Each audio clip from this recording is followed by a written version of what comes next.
지난주 우리가 또 주목할 만한 경제 소식 아주 핫한 아이템을 준비하셨더라고요. 예, 예, 예.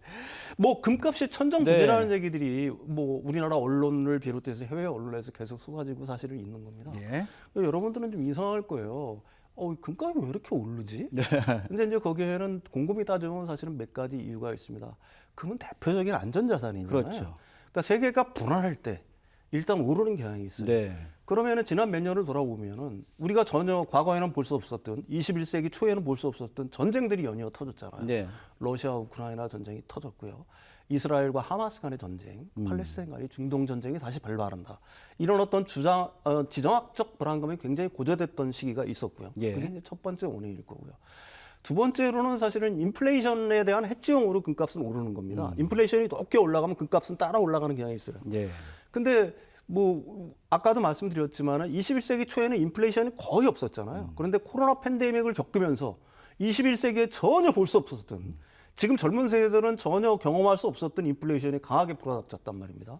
미국, 유럽 공이 뭐 거의 10%에 육박할 정도의 인플레이션이 불어닥친 거거든요. 예. 그러니까 그걸 반영해서 금값이 올랐던 거고요. 세 번째는 이제 아무래도 그 트럼프 대통령이 백악관에 복귀한다는 어떤 거. 그게 이제 기존의 그 트럼프 대통령의 그게 뭐 어떻게 보게 되면 전략이라고도 얘기할 수가 있는데 네. 기존의 그 안정한 상태, 평양한 상태를 일부러 깨버리잖아요. 지금도 마찬가지로 관세라든지 뭐 여러 가지를 통해서 그런 것들이 이제 어떤 불안감을 갖다가 굉장히 키우게 되는 거고. 네. 그러면서 이제 금에 대한 안전자산인 금에 대한 수요를 갖다가 불러왔다. 이게 이제 세 번째 이유가 되겠죠. 예. 그 다음에 이제 저는 사실은 이 네 번째, 다섯 번째 이유를 갖다가 굉장히 크게 보는데 일단 각국 중앙은행들이 지난 몇 년 동안에 금 매집 열풍이 불었었어요. 예. 그러니까 22년에서 24년 정도에 그 세계 중앙은행은 매년 1,000톤씩이나 금을 매입을 했습니다. 1000톤이요. 예.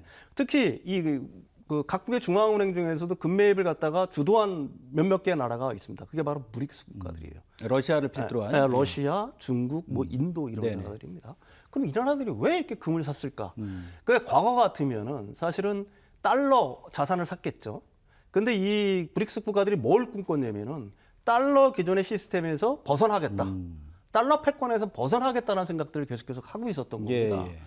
그래서 그 중국 같은 경우도 대표적으로 미국 국채를 갖다가 줄이고 대신 금을 사기 시작한 거고요. 네. 러시아는 더 말할 필요도 없는 거죠. 사실 뭐 지금 이제 트럼프 대통령이 와가지고 평화 어떤 무드가 러시아와 미국 간에 이제 무르익고 있는 거지만 그 지금 바이든 행정부 때는 얼마나 으르렁거렸어요.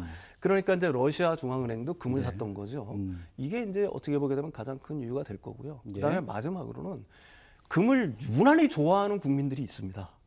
우리 국민들도 좀 우리 좋아하잖아요. 국민들도 좋아하지만 중국이나 인도 사람들이 예. 정말 좋아하거든요. 네네. 금. 근데 이 사람들이 과거에 국민 소득이 좀 낮았을 때는 경제 성장이 덜 됐을 때는 금을 사고 싶어도 못 샀어요. 네. 형편이 안 되니까. 그렇죠. 근데 이 사람들이 이제 어느 정도 그 경제 성장이 일어나기 시작하면서 또 중산도 늘어나고 그러면서 대규모로 금을 사기 시작한 겁니다. 네. 중국, 한국, 인도인들이 또 국민들이 엄청나잖아요. 인구수가 엄청난 나라들이잖아요. 이런 것들이 이제 금값을 밀어 올렸다. 네. 이렇게 얘기할 수가 있겠죠. 예. 근데 어떤 사람들이 이제 뭐 그나마 이제 경제 전문가라고 생각을 해서 저한테 그럼 향후 금값은 어떨 거냐. 그게 궁금하죠, 뭐. 뭐 이런 얘기들을 굉장히 많이 네. 물어봐요. 근데 이제 우리가 생각해 봐야 될 게 몇 가지가 있다. 앞으로 금이 얼마까지 갈 거냐는. 블룸버그에 따르면은 사실은 올해 말까지 금값이 트로이 온스당 보통 한 3,300달러 정도를 얘기를 해요. 네. 그러니까 현재가 얼마냐면은 요 근래 며칠 내려가지고 2,800 한 2,870, 그러니까 2,900이 약간 안 됩니다. 네. 금값이 한참 좋을 때는 2,900 중반대까지 갔었어요. 2,900 한 50달러 정도까지 갔었는데 예. 그게 약간 좀 밀린 겁니다. 그래서 이게 올해 말에 한 3,300달러 정도까지 가게 되면은 예. 올해만 한 26% 정도 오르는 거거든요. 예. 그러니까 23년 말부터 24년 고점까지 얼마가 올랐냐면 한 90% 정도 올랐어요. 많이 올랐죠. 2,000달러에서 한 2,900달러 정도까지 올랐으니까요. 예. 근데 올해 추가적으로 뭐 한 20 몇 %가 더 올라갈 거라고 블룸버그는 예측을 하고 있는 거예요. 근데 저는 이렇게 생각을 합니다. 일단 세계의 지정학적 위기는 어떤 봉합의 수순으로 들어가고 있잖아요. 이제 트럼프 대통령이 뭐 그게 자신의 미국의 이익을 위해서 그런 거지만 네. 그 러시아 우크라이나 전쟁을 갖다가 어떻게든지 종전을 시키려고 하는 거고 이스라엘과 팔레스타인하고는 하마스하고도 네. 어느 정도 이제 긴장을 갖다가 좀 완화시키고 종전으로 가는 모양새를 취하고 있잖아요. 그러니까 지정학적 리스크들이 줄어들고 있다. 이게 이제 첫 번째 되겠죠. 두 번째는 인플레이션, 고공행진하던 인플레이션이 조금씩 그래도 많이 완화한 상태다. 예. 그다음에 세 번째, 그 트럼프 대통령이 당선이 됨으로써 백악관에 다시 들어옴으로 해서 이 어떤 불안, 세계 경제에 대한 어떤 불안, 기존 질서에 대한 어떤 변화 이런 것들은 분명히 있겠죠. 네. 그렇지만 일기 때랑 비교하게 되면 그 강도는 낮아질 수밖에 없다. 왜 그러냐면 일기 때는 그 트럼프 대통령이 등장하기 전까지는 세계화가 대세였잖아요. 네, 네. 그거에 대해서 이의를 다는 사람이 아무도 없었단 말입니다. 근데 트럼프 대통령이 일기 때 딱 들어오고서 한 다음에 그 흐름 자체를 갖다가 완전히 역전시켜버린 거예요. 그러니까 이번에는 그런 흐름이 계속 유지되는 상황에서 그 흐름을 더 강화하는 거거든요. 그러니까 트럼프 대통령이 미치는 충격은 제가 생각하기 일기 때가 훨씬 강했고 네. 이기 때는 생각보다 약할 수가 있다. 뭐 저는 그렇게 일단은 생각을 합니다. 네. 그래서 지금 뭐 이 블룸버그에서는 그 연말까지 한 3,300달러 정도를 보고 있지만은 제가 생각하기에는 굉장히 정점에 오른 상황이다. 저는 뭐 개인적으로는 이렇게 생각을 하고 있는 거고. 예. 한 가지 또 하나 주의해야 될 점은 뭐냐면 그래도 난 금에 투자할래 이런 네. 사람들이 있어요. 그러면 저는 이렇게 얘기를 해요. 당신이 돈이 많고 이거 뭐 내가 팔 것도 아니고 내 자식한테 물려줄 거야. 기다릴 수 있다. 네, 기다릴 수 있다. 그러면 사세요. 네. 그런데 이제 사실은 단기적인 어떤 변동성을 추구를 해서 단기적인 이득을 추구하는 사람들한테는 제가 이걸 추천하지 않는 이유는 금 투자라는 거를 금이라는 게 굉장히 많이 오른 것 같죠. 네. 근데 우리가 2011년에 1,900달러였었어요. 네. 트로이 온스당. 이걸 인플레이션을 갖다가 고려해서 현재 가치로 환산하면 얼마냐면은 2,500달러입니다. 2024년 예, 기준으로. 예, 예.